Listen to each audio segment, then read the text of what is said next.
तो मैं सभी मीडिया वालों को सबसे सर्वप्रथम जो है भगवान काल भैरव की अष्टमी का जो है भगवान काल भैरव के जन्मोत्सव का सबसे सभी तरीके से परोपकार के रूप से जो मैं धन्यवाद करता हूं कि काल भैरव मंदिर का जन्मोत्सव जिस तरीके से मनाया जा रहा है उसी हर्षोल्लास के अनुसार जो है भगवान का जो है ये वो गाथा है। लेकिन एक छोटा सा मैं गाथा आपको भगवान भैरव का मैं एक करते जो ज़रूर बताऊंगा। अभी हाल फिलहाल जो है अभी 3 साल 4 साल पहले एक 3 हड्डियां मेरे पूरे शरीर की जो है यहाँ से टूट गई थी। यहाँ से मेरे को पता नहीं कितने बड़े डॉक्टर के पास मेरे को लेके गया और फिर वहाँ से 2.5-3 लाख रुपए का खर्चा मेरे को बताया गया। लेकिन सर्वप्रथम मेरे को यही सिर्फ रोया मैं किसी के हूँ कि परमात्मा के दर पे। लेकिन 4 बजे के करीब केवल 14 घंटे के अनुसार जो है इस भगवान काल भैरव ने इस हड्डियाँ को भी जोड़ दी।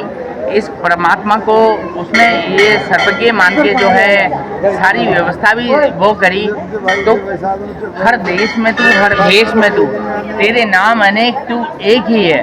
हम भगवान श्री राम को माने, हम भगवान श्री शंकर को माने, हम माता भगवती को माने या किसी को भी माने, मेरी चेष्टा मेरे इष्ट मेरे भैरव हैं।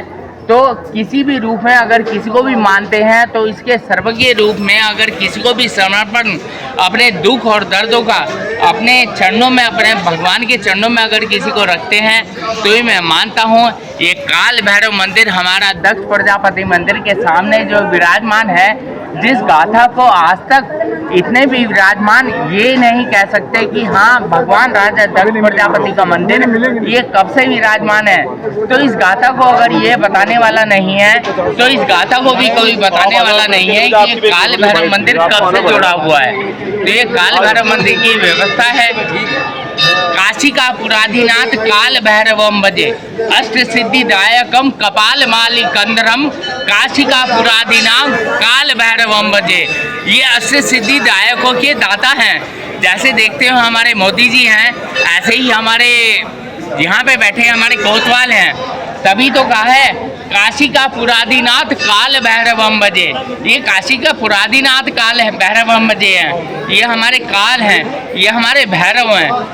किसी भी को आप भी समझते होंगे भैया कि किसी भी को वर्चस्व आदमी को सामने के जाने के लिए मोदी के पास जाने के लिए किसी ना किसी छोटे आदमी को पास जाना पड़ता है या किसी वर्चस्व आदमी को जाना पड़ता है। यही हमारे काल भैरव मंदिर है। अगर इनका आदेश हुआ कि हाँ मोदी को यहाँ नहीं आना है तो केवल इतनी ताकत केवल डीएम साहब के पास है कि हाँ मोदी को यहाँ नहीं आना है।